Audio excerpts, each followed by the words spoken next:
அஸ்ஸலாமு அலைக்கும் வரஹ்மத்துல்லாஹி வபரகாத்துஹு. தினமும் ஒரு ஹதீஸ்.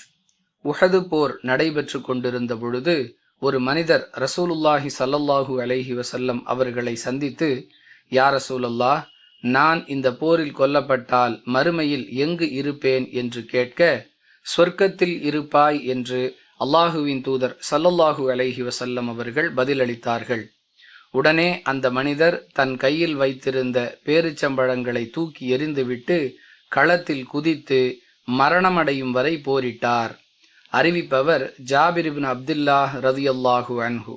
நூல் புகாரி, ஹதீஸ் எண் 4046. அன்பிற்குரிய அல்லாஹுவின் நல்லடியார்களே, தம் உயிரை அல்லாஹுக்காக தியாகம் செய்வதன் மூலம் மறுமையில் சொர்க்கம் தனக்கு பரிசாக கிடைக்கும் என்பதை தெரிந்து கொண்டவுடன் சாப்பிடுவதற்காக தன் கையில் வைத்திருந்த பேரிச்சம்பழங்களையும் தூக்கி எறிந்துவிட்டு போர்க்களத்தில் குதித்தது என்பது சுவனத்தின் மீது அந்த நபித்தோழருக்கு இருந்த ஆர்வத்தை நமக்கு வெளிப்படுத்துகிறது. அன்பானவர்களே, அல்லாஹுக்காக நீங்கள் இதை செய்தால் உங்களுக்கு மறுமையில் அது பரிசாக கிடைக்கும்.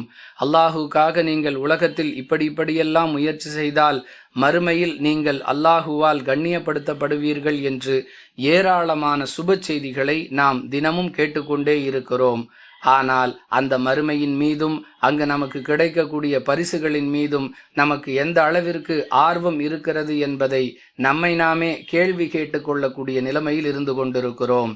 அல்லாஹுவை அஞ்சியவர்களாக மறுமையின் மீது, மறுமையில் கிடைக்கக்கூடிய பரிசுகளின் மீது ஆசையும் ஆதரவும் வைத்தவர்களாக நம்மால் இயன்ற அளவிற்கு நற்செயல்களை செய்ய வேண்டும். அல்லாஹுவுக்காக நம்மை அர்ப்பணிக்க வேண்டும். வாஹிரு தஅவானா அனில் ஹம்துலில்லாஹி ரப்பில் ஆலமீன். அஸ்ஸலாமு அலைக்கும் வரஹ்மத்துல்லாஹி வபரகாத்துஹு.